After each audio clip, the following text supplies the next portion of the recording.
नमस्कार मित्रों, विनायक क्लासेस पर एक बार फिर से आपका हार्दिक स्वागत है। मैं अभिषेक जांगीड़ उन सभी महायोद्धाओं का विनायक क्लासेस पर स्वागत करता हूं जो 2021 के महायुद्ध महासंग्राम की तैयारी में लगे हुए, और मेरी शुभकामना है कि उस युद्ध को आप आसानी से जीते, यानी आप अच्छे मार्क्स से पास हो और अपने घर वालों का, अपने गुरुजनों का, यानी मेरा नाम आप आराम से रोशन कर पाओ। ठीक है, तो चलिए, तो मित्रों आप जल्दी से बता दीजिए आप सब कैसे हो। और जैसा कि हमारी एक टैगलाइन है कि मित्रों हमेशा मजे करने चाहिए, बिंदास रहना चाहिए, लेकिन वह सभ्य और संस्कारी बनकर। तो उनका आप आराम से पालना कर रहे होंगे, यानी संस्कारी बने रहना हमेशा जिंदगी में, क्योंकि जो पढ़ाई है वो बस आपका परिचय देता है, जबकि आपके जो संस्कार है वो आपके परिवार वालों का परिचय देता है। इसीलिए हमेशा माँ बाप की सेवा करें, गुरुजनों का आदर करें और हमेशा मदद करने के लिए तैयार रहे। ठीक है, तो चलिए हम स्टार्ट करते हैं। तो जैसा कि आपको पता है कि हम प्रकाश के बारे में पढ़ रहे थे, और हमने प्रकाश में गोलीय दर्पण के बारे में पढ़ चुके हैं, एक अवतल दर्पण, एक उत्तल दर्पण। तो आज जो हम बेसिकली जो हमारी क्लास होगी वो गोलीय दर्पण में प्रतिबिंब के निर्माण के ऊपर होगी।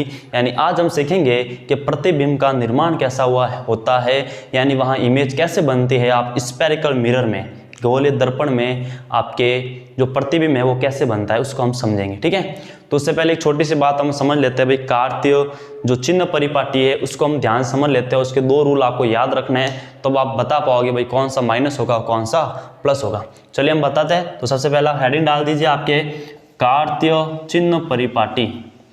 तो आपकी हेडिंग क्या हो जाएगी? कार्तीय चिन्ह परिपाटी। अब देखो, कार्तीय चिन्ह परिपाटी में क्या है कि आपको देखना है कि भाई कौन सा जब फोकस दूरी है वो आप प्लस लोगे या माइनस लोगे।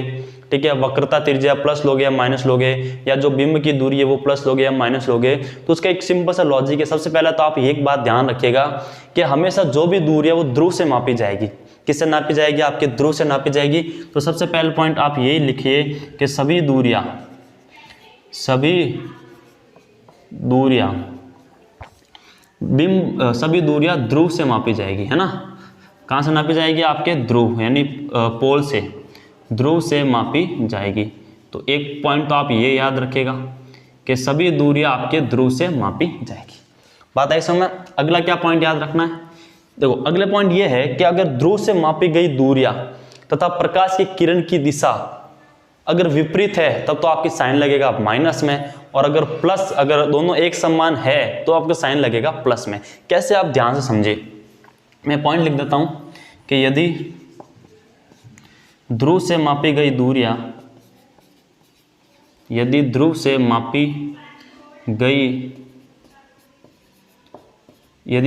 मापी गई दूरियां तथा प्रकाश की किरण की दिशा, प्रकाश की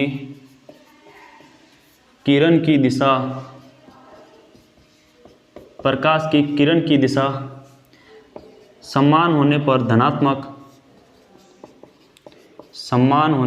धनात्मक यानी प्लस, धनात्मक व विपरीत होने पर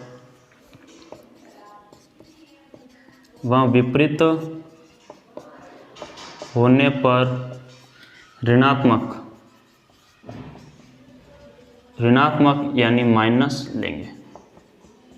तो ये दो बातें आपको ध्यान रखनी है कि पहले तो सभी दूरियां ध्रुव से मापी जाएगी। दूसरा ये पॉइंट याद रखना है कि ध्रुव से मापी गई दूरियां तथा प्रकाश की किरण की दिशा समान होने पर धनात्मक व विपरीत होने पर ऋणात्मक लेंगे, है ना। अभी तो ये आपको दो बातें समझ में नहीं आएगी, क्योंकि जब इसमें प्रैक्टिकल करेंगे ना तब आपको बात समझ में आएगी। ठीक है, तो आपको पता है फिजिक्स क्या है? एक फील करने वाला सब्जेक्ट है। अगर आप फिजिक्स को प्यार से पढ़ते हो तो पक्का आपको इश्क मोहब्बत हो जाएगी फिजिक्स के साथ। ठीक है, या इस चैनल पर आपको आनंद की अनुभूति होगी और आराम से मजे से हम पढ़ेंगे, और मेरी गारंटी है कि आपको फिजिक्स से प्यार मोहब्बत हो जाएगा। ठीक है, चलिए हम स्टार्ट करें। देखो, इन दोनों पॉइंट को हम क्या करते हैं भाई? प्रैक्टिकली करते हैं कि हमने जो बात लिखी एक्चुअल में इसका मीन क्या है, मैं आपको क्या समझाना चाह रहा हूं, इस बात को आप ढंग से जुड़ें। ठीक है, अब देखो क्या हुआ कि भाई आपके पास क्या है, एक आपका मिरर है, आपका दर्पण है, मान लो ये आपका हो गया अवतल दर्पण। किसकी बात की हमने? अवतल दर्पण की। ये आपकी होगी मुख्य अक्ष, ये हो गया आपका ध्रुव, ये हो गया आपका फोकस बिंदु, और ये हो गया आपका सेंटर कर्वेचर, सेंटर पॉइंट हो गया आपका। ठीक है, अब देखो, अब एक बात बताओ, आपने इधर लिख दिया बेटा बिंब, यानी कोई वस्तु रख दी, इधर कोई ऑब्जेक्ट रख दिया। ठीक है, अब आपको पता है कि भाई बिंब हम इसके बाहर तो रखेंगे नहीं, यानी ये तो इसका परावर्तक पृष्ठ है नहीं, क्योंकि यहाँ से तो हमने पॉलिश किए। भाई आपके कांच के मिरर के सामने तो खड़े होंगे, आपके पीछे की तरफ होंगे? अरे नहीं होंगे ना, सामने खड़े होंगे। तो आप इधर देखोगे कि भाई इधर पीछे की तरफ क्या कर दिया, क्या इसको पीछे की तरफ कर दिया इसके पॉलिश, है ना। तो परावर्तक पृष्ठ ये होगा, तो इसके सामने हमने किसी वस्तु को रखा। अब देखो, अब इस वस्तु की किरण की दिशा क्या होगी जाने की, तो आप बोलोगे इस किरण की दिशा ये होगी, इस तरफ भी जाएगी। अब ये जो F है वो आपके ध्रुव के इस दिशा में, यानी हम क्या करेंगे बेटा, इसको इस दिशा में, हमने क्या कहा कि सभी दूरियां ध्रुव से नापी जाएगी। तो नापी गई दूरी है तो इसकी दिशा क्या होगी, आपके F की दिशा ये होगी, यानी वो ध्रुव के इस तरफ है तो F की दिशा ये होगी। तो आप देखोगे भाई दोनों की दिशा विपरीत है, दोनों की दिशा विपरीत है, इसीलिए हम बोलेंगे कि जो आपका F होगा, यानी जो फोकस बिंदु, जो फोकस दूरी होगी वो क्या होगी आपके ऋणात्मक हो जाएगी, क्योंकि दोनों की दिशा विपरीत है। क्या है बेटा, दोनों की दिशा विपरीत है, इसीलिए क्या हो जाएगा आपका माइनस में हो जाएगा। बात आई समझ में, क्लियर है ना। याद रखना कि ध्रुव से मापी गई दूर या प्रकाश की किरण दोनों विपरीत दिशा में है तो साइन लगेगा हमेशा माइनस का। अब आते हैं भाई आपके आर के ऊपर। अब आप देखोगे जब आपका आर है, ये आर है, वो भी आपके ध्रुव के इस तरफ ही आ रहा है, प्रकाश किरण इस तरफ जा रही है, इसका मतलब ये भी क्या होगा आपका माइनस में होगा। अब आता है बिंब की दूरी, तो बिंब की दूरी भी कैसे हो जाएगी आपके नेगेटिव हो जाएगी, क्योंकि दोनों की दिशा क्या है आपके विपरीत है। यानी हम बोलेंगे भाई अवतल दर्पण में फोकस बिंदु भी क्या होगा माइनस का, जो फोकस त्रिज्या होगी वो माइनस की, जो आर होगा वक्रता त्रिज्या होगी माइनस की। भाई फोकस जो आपके फोकस दूरी है वो माइनस, वक्रता त्रिज्या है वो भी आपके माइनस, और जो बिंब की दूरी होगी वो भी आपके माइनस होगी। ये बात आपको ध्यान रखना है। अब हम बात करते हैं भाई उत्तल दर्पण की, ठीक है। अब देखो उत्तल दर्पण में क्या चीज है, तो उत्तल दर्पण में अंदर की ओर होगा आपका वक्रता, ये पॉलिश अंदर की ओर होगा, और इसको आप जैसे आगे बढ़ाओगे तो इसका केंद्र कहाँ हो जाएगा बेटा, इसमें ये हो जाएगा C, ठीक है, और ये हो जाएगा आपका F, और ये हो जाएगा आपका P। अब आपका जो ऑब्जेक्ट है ना, जो बिंब है वो बाहर रखा होगा, वो परावर्तक पृष्ठ के सामने रखा होता है हमेशा आपका बिंब, ठीक है। अब आप देखोगे भाई इसकी किरण की दिशा तो इस तरफ है, और ध्रुव से मापी गई दूरी भी F इस तरफ है, दोनों की दिशा एक होगी, इसका मतलब वो ये प्लस है, क्या होगा प्लस R होगा ना। C की बात करें तो C भी इसी दिशा में नापा तो ये भी क्या हो जाएगा आपका प्लस, लेकिन अगर बिंब की बात करें तो ये हो जाएगा माइनस, क्योंकि इसकी दिशा आपके ध्रुव के इस तरफ है, ध्रुव के इस तरफ है, दोनों की दिशा विपरीत, तो साइन आ जाएगा आपके माइनस का। बात आई समझ में, बहुत छोटी सी बात है लेकिन बहुत गहरी बात कह दी इस बंदे ने, ठीक है। बहुत ध्यान रखना है आपको, जब न्यूमेरिकल क्वेश्चन करते हो तब आपको ये बातें याद होनी चाहिए कि भाई उत्तल दर्पण के लिए F प्लस होगा, R प्लस होगा, नहीं वक्रता त्रिज्या प्लस होगी, लेकिन जो बिंब की दूरी है वो आपके क्या हो जाएगी, माइनस हो जाएगी। तो बात आई समझ में, आनंद की अनुभूति हो रही है, कुछ समझ में आ रहा है, ठीक है। ऐसे ही पढ़ते रहिएगा, आगे बढ़े, ठीक है। अब हम बात करते हैं भाई प्रतिबिंब का निर्माण, कि भाई दर्पण में प्रतिबिंब का निर्माण कैसे होता है, दर्पण में प्रतिबिंब का निर्माण कैसे होता है, तो उसके बारे में हम पढ़ते हैं। तो सबसे पहले आराम से आप अपनी प्यारी प्यारी राइटिंग में हेडिंग डाल दीजिएगा कि दर्पण में प्रतिबिंब का निर्माण, ठीक है। सबसे पहले हम अवतल दर्पण की बात कर लेते हैं, तो हम बोलेंगे भाई अवतल दर्पण में, पहले दर्पण में निर्माण के लिए कुछ बातें मैं आपको सिखा देता हूं जो आपको याद रखनी, ठीक है। तो दर्पण में प्रतिबिंब का निर्माण,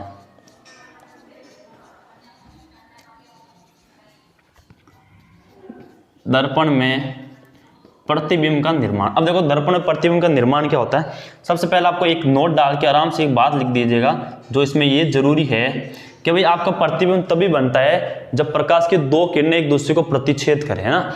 जब किरणें दो किरणें एक दूसरे को प्रतिच्छेद करती है तो उस बिंदु पर हमेशा क्या बनता है, प्रतिबिंब बनता है। ये बात आप ध्यान रखिएगा, ठीक है। आपके बुक में 3 किरणें गुजारी गई है, लेकिन हमें इतनी जरूरत नहीं है, क्योंकि प्रतिबिंब निर्माण होने के लिए 2 किरणों का प्रतिच्छेद होना आवश्यक है, इसलिए हम 2 किरणों से क्या बनाएंगे, आपके प्रतिबिंब का निर्माण करेंगे। तो नोट डाल के लिखिएगा आप कि भाई प्रतिबिंब निर्माण के लिए, प्रतिबिंब निर्माण के लिए प्रकाश की किन्हीं 2 किरणों का, प्रकाश की किन्हीं 2 किरणों का प्रतिच्छेदन होना या प्रतिच्छेद होना आवश्यक है, प्रतिच्छेद होना आवश्यक है। यानी अगर आपको प्रतिबिंब बनाना है तो आपको 2 किरणें प्रतिच्छेद करवाई जाएगी, तभी आपके वहां प्रतिबिंब का निर्माण होगा, ठीक है। बात आई समझ में, इस बात को आप लिखिएगा। अब हम आगे बढ़ते हैं और छोटी छोटी जो आपकी बातें हैं लेकिन बहुत इंपॉर्टेंट है, जैसा कि आपको पता है कि हम छोटी छोटी बातें भूल जाते हैं जबकि याद रखने तो वही लायक है, क्योंकि छोटी छोटी बातों से ही तो बड़ी बड़ी बातें सामने आती है।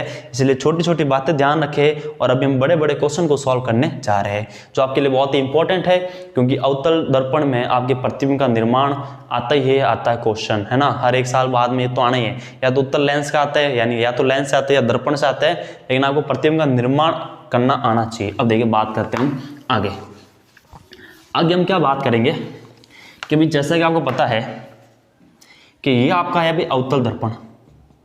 क्या हो गया आपका अवतल दर्पण, ध्यान से देखिएगा।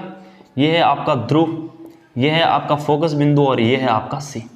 अगर मुख्य अक्ष के समांतर कोई भी किरण आती है, मुख्य अक्ष के समांतर अगर कोई भी किरण आती है तो वो परावर्तक पृष्ठ से टकराने के पश्चात फोकस बिंदु से गुजरती है। कहाँ से गुजरती है? फोकस बिंदु से। ये पॉइंट आप ध्यान रखिएगा। यानी हम बात करेंगे अक्ष के समांतर, अक्ष के समांतर, यानी अगर कोई किरण क्या है बेटा आपके अक्ष के समांतर आती है तो हम बोलेंगे कि भाई परावर्तित होने के पश्चात, परावर्तित होने के पश्चात फोकस बिंदु से गुजरती है। परावर्तक होने के पश्चात क्या होती है बेटा? वो फोकस बिंदु से गुजरती है। तो ये पहली लाइन आपको ध्यान से याद रखनी है और ध्यान से आपको लिखना है कि अक्ष के समांतर अगर कोई भी किरण आती है तो वह परावर्तित होने के पश्चात फोकस बिंदु से गुजरती है।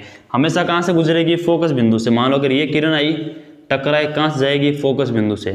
ये किरण आई टकराए, कहाँ जाएगी? आपके फोकस बिंदु से। तो ये बात आपको ध्यान में रखनी है, बहुत छोटी सी बात हमने कही है, ठीक है। अब करते हैं भाई आगे बात। आगे हम बात करते हैं फोकस से किरण। फोकस से किरण क्या है बेटा? फोकस से किरण वो है जो फोकस बिंदु से होकर गुजरती है, ठीक है। फोकस से किरण,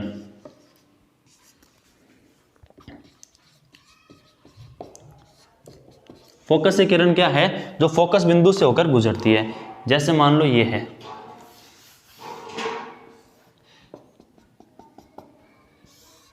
ये है बेटा आपका F और ये है आपका C। अब कोई मान लो अगर आई, जैसे यहाँ मान लो आपके फोकस बिंदु से गुजरी, ठीक है, तो फोकस बिंदु से गुजरेगी ना तो ये जो रेखा होगी ना वो अक्ष के समांतर हो जाएगी। क्या हो जाएगी? अक्ष के समांतर, यानी वो परावर्तन होने के बाद अक्ष के समांतर हो जाती है। तो हम बोलेंगे कि भाई परावर्तित होने के पश्चात, परावर्तित होने के पश्चात मुख्य अक्ष के समांतर हो जाती है।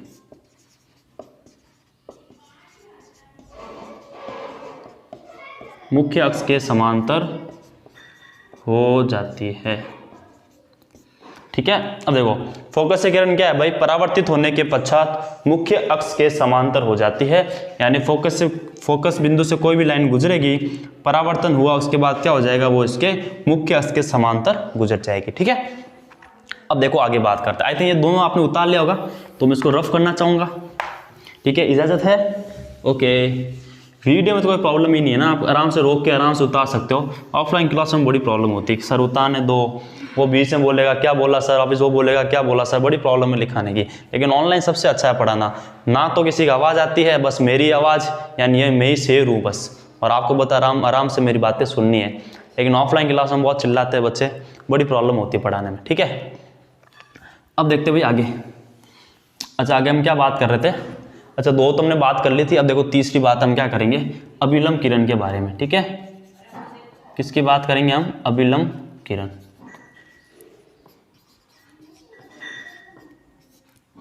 अब देखो अभिलंब किरण का क्या बात है बेटा? सिंपल सी लॉजिक है इसका। ये है भाई हमारा दर्पण। इतनी बार दर्पण बना दिया है कि आपको नाम तो याद हो गया होगा कि ये कौन सा दर्पण है। कमेंट करके जरूर बताइएगा कि मैंने जो सवाल पूछा है उसमें कौन सा दर्पण था। अब देखिए अगर C और F है और ये P है, और अभिलंब किरण का मतलब होता है जो अभिलंब यानी C से आएगी, यानी वो C से गुजरेगी तो सीधा आई इधर टकराई, लेकिन वापस उसी दिशा में क्या हो जाती है? वापस वो परावर्तित हो जाती है। यानी C से गुजरने वाली किरण, या हम बोल सकते हैं अभिलंब किरण, जिस दिशा में आती है उसी दिशा में वापस परावर्तित हो जाती है, ठीक है। तो उसको बोलते हैं अभिलंब किरण। तो क्या बोलेंगे भाई? परावर्तित होने के पश्चात उसी दिशा से गुजरती है, परावर्तित होने के पश्चात पुनः उसी दिशा से उसी दिशा में गुजरेगी, उसी दिशा में गुजरेगी। ठीक है, आराम से आप बातों को ध्यान में रखें। आपके एग्जाम में ये नहीं पूछा जाएगा ये क्या है, लेकिन आपको ये बात ध्यान रखनी है कि अगर कोई बिंदु, अगर कोई लाइन, अगर कोई किरण है वो अगर इस दिशा में आ रही है तो टकराने के पश्चात वापस उसी दिशा में जाएगी। क्योंकि जब हम प्रतिबिंब का निर्माण करेंगे ना, तब आपको ये सारी बातें याद होनी चाहिए, तभी आप प्रतिबिंब का निर्माण बना पाओगे, निर्माण कर पाओगे। यानी हम ये समझ सकते हैं बेटा ये उनका आधार है। क्या है? आधार है, एक बेस है। ठीक है, एक नींव है उनके। बात आई समझ में? अब देखो हम आगे बात करते हैं। ये तो अभिलंब किरण हो गया था। अब देखो आगे बेटा तिर्यक रेखा। देखो तिर्यक रेखा क्या है, आगे हम बात करेंगे तिर्यक रेखा।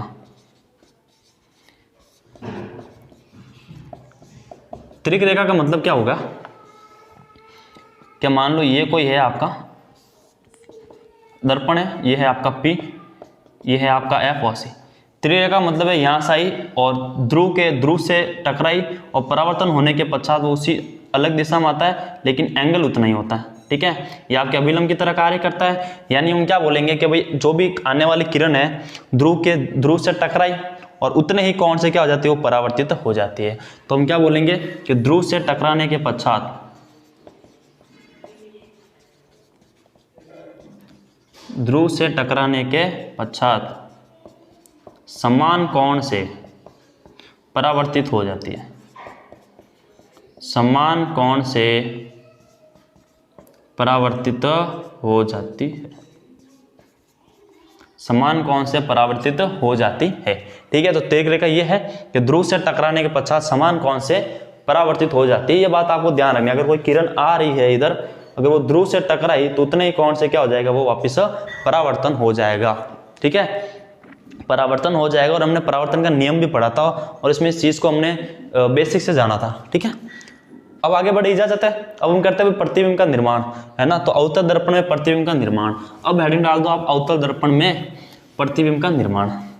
बड़े धीरे धीरे से पढ़ रहे हम, आई नो वीडियो थोड़ा सा बड़ा हो जाएगा, लेकिन आराम से पढ़ते हैं, जल्दबाजी नहीं करनी चाहिए भाई, जल्दबाजी काम शैतान का है। ठीक है, आराम से पढ़ते हैं, आराम से प्रतिबिंब का निर्माण करते हैं।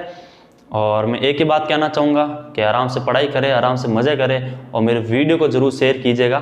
ठीक है, ताकि हमारी बहुत ही, मैं आशा करता हूँ कि बहुत जल्द हमारी एक बड़ी फैमिली हो जाएगी, है ना। तो जैसे आपको पता है कि भाई यूट्यूब भी एक प्रकार की फैमिली है। ठीक है, एक कनेक्ट होते हैं हम एक दूसरे से, है ना, एक नेटवर्क बनता है बहुत ही अच्छा। और प्यार भरी बातें हम शेयर करते हैं, आप हमसे करें, हम आपसे करें, आप कमेंट के माध्यम से करें, हम आपके ऐसे लाइव आके करेंगे आपसे और सारा कुछ डिस्कशन करेंगे और धीरे धीरे हम सारी बातें जानेंगे जो भी पढ़ाई के बारे में है या किसी और फील्ड में। अगर आपको नॉलेज चाहिए तो आप कमेंट करके हमें बता दीजिए, हमें हर फील्ड में नॉलेज का है। ठीक है, हम हर फील्ड में आपको नॉलेज देंगे, जितना हमारे पास है उतना हम आपको देंगे। सरस्वती तो बांटने से बढ़ती है और हमेशा हमने यही सीखा है। ठीक है, चलिए आगे बढ़े। अब देखो भाई प्रतिबिंब का निर्माण, अवतल दर्पण में प्रतिबिंब का निर्माण। ठीक है, तो हेडिंग तो आप पूरी लिख देना, मैं बस अवतल दर्पण लिख रहा हूँ, बाकी आप आराम से लिख देना। ठीक है, भाई अवतल दर्पण में प्रतिबिंब का निर्माण। अब आप बच्चे तो हो नहीं हो कि भाई हर बात आपको लिख के समझाई जाएगी ना, कुछ बातें होती है ना वो इशारों में समझ लेना चाहिए, हर बात लिख के नहीं समझा सकता कोई इंसान। ठीक है, बात आई समझ में? चले आगे बढ़े। अब देखो अवतल दर्पण में, अब देखो आपको अवतल दर्पण में क्या करना है। सबसे पहले आपकी पोजीशन है कि भाई जब आपका बिंब, जब बिंब अनंत पर हो, जब बिंब क्या हो आपके अनंत पर हो। अब देखो बिंब अनंत पर होने का मतलब क्या हुआ कि भाई ये आपका दर्पण है। ठीक है, ये आपकी फोकस बिंदु, ये है P, ये है आपका F और ये है आपका C। अब इसके समांतर, जैसे मान लो अगर कोई अनंत से कोई किरण आ रही है, अनंत का मतलब होता है बहुत दूर, तो अनंत से अगर कोई किरण आ रही है तो यहाँ से टकराई तो आपको पता है भी अक्ष के समांतर है। और मैंने आपको बताया अगर वो अक्ष के समांतर है ना तो कहाँ से गुजर जाएगी, आपके F से गुजर जाएगी। ठीक है, अब मान लो कोई दूसरी किरण आ रही है अनंत से, टकराई अक्ष से टकराई, अक्ष के समांतर आई, परावर्तन हुआ, कहाँ से गुजरेगा, आपका F से गुजरेगा। तो हम बोलेंगे बेटा इसका जो मिलन बिंदु है, यानी जहाँ प्रतिच्छेद होता है वहीं प्रतिबिंब का निर्माण बनता है, यानी इसका प्रतिबिंब कहाँ बनेगा बेटा, F पर बनेगा। किस पर बनेगा, F पर। तो हम बोलेंगे भाई प्रतिबिंब की स्थिति, इधर ही मैं लिख देता हूं आराम से, प्रतिबिंब की स्थिति, प्रतिबिंब की स्थिति। तो सबसे पहले तो आपके प्रतिबिंब की स्थिति देखनी है, कहाँ होगी, आपके F पर। फिर आएगा बेटा प्रतिबिंब की प्रकृति कैसी है, तो इसकी प्रकृति हमेशा होगी वास्तविक और उल्टा। कैसा होगा आपका? वास्तविक और उल्टा। और अगर इसके आकार की बात करेंगे ना तो आकार एक बिंदु के रूप में होगा, यानी बहुत छोटा। प्रतिबिंब का आकार कैसा होगा बेटा? बहुत छोटा बनेगा। एफ पर बन रहा है ना तो ये बहुत छोटा बनेगा ना, एक बिंदु सा होगा, छोटा सा, छिन्नाक सा, है ना, मारवाड़ी में बोलते हैं छिन्नाक सा। तो छिन्नाक सा क्या बन जाएगा बेटा आपका? इधर बिंब बन जाएगा, ठीक है, प्रतिबिंब बन जाएगा। तो आकार कैसा होगा इसका? बहुत छोटा होगा। बात आई समझ? आगे बढ़े, इजाजत है? ठीक है, अब देखिए आगे। अब क्या है कि जब बिंब अनंत सी व अनंत के मध्य हो, है ना, जब बिंब सी व अनंत के मध्य हो, या तो ये बोल दो, है ना, या किसी को और जानना तो ये बोल दो बेटा सी से परे, सी से परे हो, ठीक है, यानी सी के उस तरफ हो, सी से थोड़ा दूर हो। तो देखो हम इसको क्या करेंगे, सिंपल सी बात कि भाई सबसे पहले तो आपको बनाना दर्पण। देखो इसमें आपको है ना सारे पोजीशन पता होनी चाहिए, इसकी प्रतिबिंब कहाँ बनेगा, क्योंकि कभी कभी गलत बन जाता है, ठीक है। अगर आप सही से नहीं बनाओ ना गोला तो ये गलत बन जाता है, इसीलिए आप थोड़ा इसको ध्यान में रखिएगा, ठीक है। ये एफ है और ये सी है। अब मान लो यहाँ आपका कोई प्रतिबिंब रखा हुआ है ना, भाई यहाँ आपका अनंत है और सी इसके मध्यम रख दिया, एक किरण जाएगी सीधी, आप बताओ अक्ष के समांतर है, कहाँ गुजरेगी? आप बोलोगे एफ से गुजरेगी। अब एक किरण आई बेटा एफ से, बताओ कहाँ से आएगी? सी से आएगी। देखो एक किरण आई आपके एफ से गुजरी तो ये क्या हो जाएगी बेटा? अक्ष के समांतर हो जाएगी। किसके हो जाएगी? अक्ष के समांतर। हमने बात की ना, देखो आपको दो किरण तो गुजारनी ही पड़ेगी। कितनी किरण? दो किरण आपको कम से कम गुजारनी पड़ेगी। एक तो आपने इसके समांतर गुजारी जो फोकस बिंदु से होकर आएगी, और एक आपने फोकस बिंदु से गुजारी जो समांतर हो जाएगी। तो हम देखेंगे कि इसका जो प्रतिबिंब का जो निर्माण है वो कहाँ हो जाएगा बेटा? एफ व सी के बीच में होगा, है ना। तो अगर मैं स्थिति की बात करूँ, प्रतिबिंब की स्थिति, तो मैं बोलूँगा एफ व सी के मध्य। क्या हो जाएगा बेटा? एफ व सी के मध्य। अगर मैं इसमें प्रकृति की बात करूँ तो वो होगा आपका वास्तविक एवं उल्टा, वास्तविक एवं उल्टा। और अगर मैं इसका, ये तो आपकी प्रकृति होगी, स्थिति हो गई, ठीक है। अगर मैं आकार की बात करूंगा ना तो छोटा होगा, है ना। भाई देखो बिंब का आकार है, बिंब का आकार बड़ा है और प्रतिबिंब आकार कितना है? इससे छोटा है, तो हम बोलेंगे आकार कैसा होगा इसका? छोटा होगा। आकार कैसा होगा? छोटा होगा। तो ये आपको सारी बातें लिखनी है ना।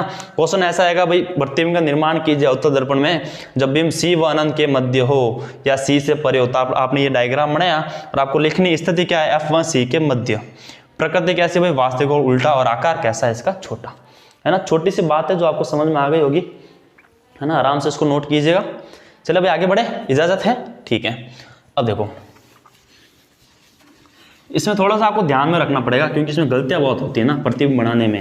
मेरे से बहुत सारी गलतियां होती है, कॉपी में चलो बन जाता है आराम से, लेकिन इस व्हाइट बोर्ड में मुश्किल से बनता है थोड़ा, ठीक है। अब देखो जब बिंब सी पर हो, जब बिंब कहाँ हो बेटा? सी पर हो, तब क्या होगा आपका? ये हो गया आपका दर्पण, ये हो गया आपका मुख्य अक्ष, ये पी हो गया, ये हो गया आपका एफ और ये हो गया आपका सी। तो हमने कहाँ रखा बेटा? इसको सी के ऊपर रख दिया। एक किरण गई सीधी, कहाँ से आएगी? आपके एफ से।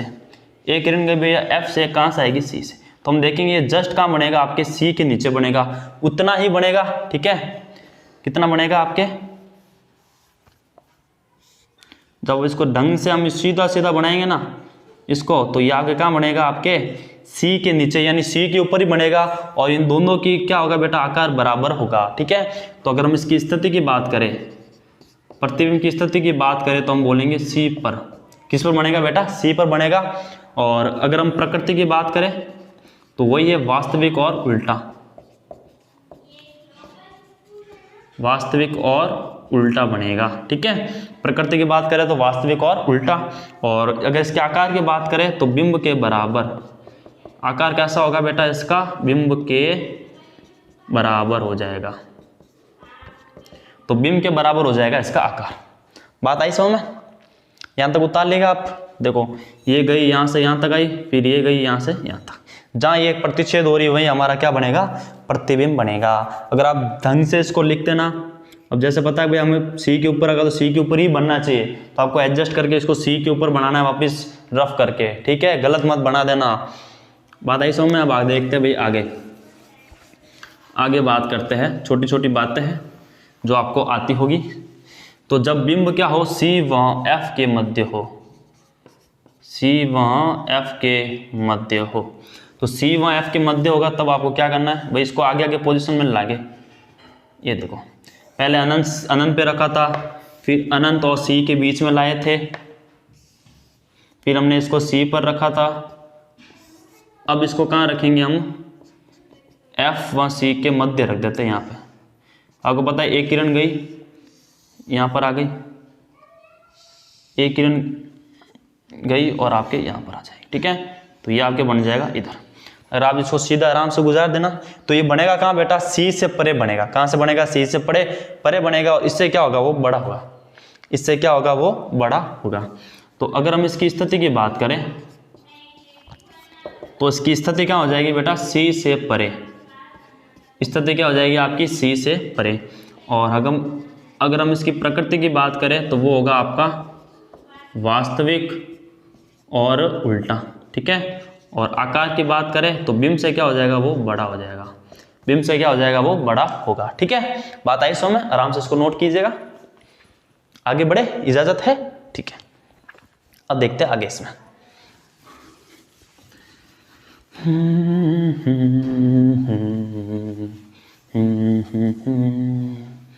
अब देखिए आगे हम बात करें F पर, ठीक है, यानी फोकस बिंदु पर। जब बिंब F पर हो, जब बिंब F पर हो यानी फोकस बिंदु पर हो, तब आपके कैसे बनेगा। आपकी बुक में इसकी टेबल बनी हुई है और डायग्राम बने हुए ऊपर, लेकिन मैं ये चाहता हूँ कि आप नोटबुक में क्या करें, एक का डायग्राम बनाएं और उसके पास ये सारी चीजें लिखे ताकि आपको जल्दी याद हो, ठीक है। अब देखिए, जब बिंब कहाँ हो बेटा, F पर हो, ये P F और ये हो गया C। बिंब कहाँ हो बेटा आपका, इधर हो F पर। यहाँ से गई, टकराई, वापस कहाँ पे आ जाएगी, F पर चली जाएगी, ठीक है। अब देखो ये तिरक रेखा हुई, उतने ही कौन से कहाँ चली जाएगी, सीधा। तो ये दोनों रेखा एक दूसरे समांतर होगी, यानी जाएगी कहाँ बेटा, अनंत पर जाकर मिलेगी, यानी अनंत, ठीक है। क्या होगा बेटा, अनंत। तो अगर स्थिति की बात करेंगे ना तो होगा अनंत पर, यानी बहुत दूर। तो स्थिति की बात करें तो हो जाएगा बेटा आपका अनंत, ठीक है। प्रकृति की बात करें तो वास्तविक और उल्टा। अगर बेटा आकार की बात करें तो आपको पता है ना, बहुत बड़ा आकार हो जाएगा। कैसा होगा आकार इसका, बहुत बड़ा हो जाएगा, ठीक है। तो स्थिति अनंत पर, प्रकृति का वास्तविक उल्टा, और आकार कैसा होगा इसका, बहुत बड़ा। तो ये आराम से इसको उठा लीजिए, आराम से नोट कीजिएगा, डायग्राम बनाइएगा अच्छे से, ठीक है। आगे बढ़े। आई होप मैं ये डायग्राम सही बना रहा हूँ। अगर आपको गलती लग रही है तो आप कमेंट करके जरूर बताइए कि सर आपकी यहाँ पर गलती हो गई, क्योंकि मनुष्य तो गलतियों का पुतला है, लेकिन जो मनुष्य अगर अपनी गलती ना सुधार सके उसका हम कुछ नहीं कर सकते, ठीक है। लेकिन मैं अपनी गलती जरूर सुधारूंगा। अगर आपको कोई मेरे वीडियो में कुछ भी अगर आपको गलती लगती है तो प्लीज़ आप उसको कमेंट करके जरूर बताइएगा। आगे बढ़े, ठीक है, इजाज़त है, ओके। अब देखते हैं आगे।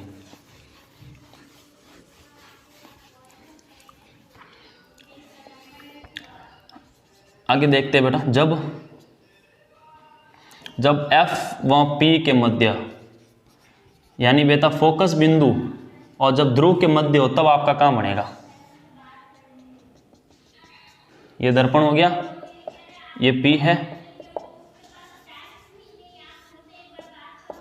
ये F है, ये C है, ठीक है। तो इन दोनों के मध्य मान ले इधर हमने कोई भी वस्तु रख दी, ये गुजरी समांतर कहाँ जाएगी बेटा, आपके F से जाएगी।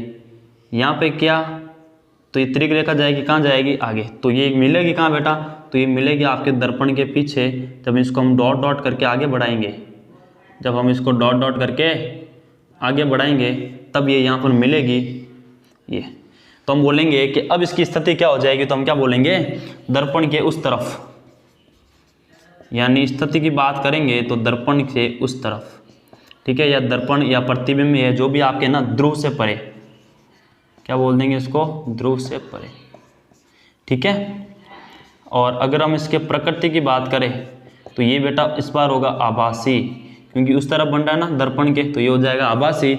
और होगा कैसा बेटा, एकदम सीधा होगा। अब की बात प्रतिबिंब कैसा बनेगा, सीधा, प्रकृति हो गया। अब हम बात करते हैं बेटा आकार। तो आकार इसका कैसा होगा, बिंब से बड़ा होगा, ठीक है, बिंब से क्या होगा, बड़ा होगा। तो आई थिंक ये बात हमने जो भी हमने बात की है दर्पण का निर्माण, अवतल दर्पण में प्रतिबिंब का निर्माण कैसे होता है, तो ये आपको बात समझ में आई होगी। और मैं आशा करता हूँ कि आपने इस वीडियो को पूरा देखा होगा, क्योंकि बच्चे इतने हो गए हैं, ऐसे बच्चे हो गए हैं कि पूरा वीडियो नहीं देखते, उनको लगता है कि इसके अंदर क्या होगा। तो जब तक बेटा आप धैर्य नहीं रखोगे, यानी कोई भी चीज़ सीखने के लिए आपको धैर्य होना आवश्यक है। और किसी ने बड़ा खूब कहा है और क्या कमाल कहा है कि अगर आपको नई चीज़ सीखनी है तो ध्यान से सुने, क्योंकि आप बोलते तो उतना ही है जितना आपको आता है। यानी अगर आपको कोई भी नई चीज़ सीखनी है तो चुपचाप बैठे और चुपचाप उसको सुने और उस पर फोकस करें। क्या करें? उस पर फोकस करें, तभी आपको बातें आएगी समझ में। बात आई समझ में? तो हमारा निरंतर प्रयास है कि आपको एक अच्छे से अच्छा जो बेस्ट मटेरियल है, जितना भी हमने बात की है वो सबसे बेस्ट से बेस्ट आपको मिले। ठीक है, हमारे पास जितना है हम आपको बेस्ट से बेस्ट देंगे। तो आपका भी एक फ़र्ज बनता है कि आप आराम से उसको पढ़ाई करें, अपने खुद के नोट्स बनाएं, क्योंकि जो चीज़ हम अपने हाथों से लिखते हैं वो हमें जल्दी याद होती है। ठीक है, तो आज के लिए इतना ही, और हम आगे पढ़ेंगे दर्पण के सूत्र के बारे में। और जो बच्चे इंग्लिश मीडियम से है तो उनके लिए भी खुशखबरी है कि जल्द ही उनके वीडियो इंग्लिश मीडियम के लिए आने वाले हैं, जो भी आरबीसी है क्लास, क्योंकि मैं एनसीईआरटी जो भी स्टार्ट नहीं करवाऊंगा, मैं बस आरबीसी ही की तैयारी करवाऊंगा, इंग्लिश मीडियम और हिंदी मीडियम दोनों को। ठीक है, तो चलिए आज के लिए इतना ही, धन्यवाद।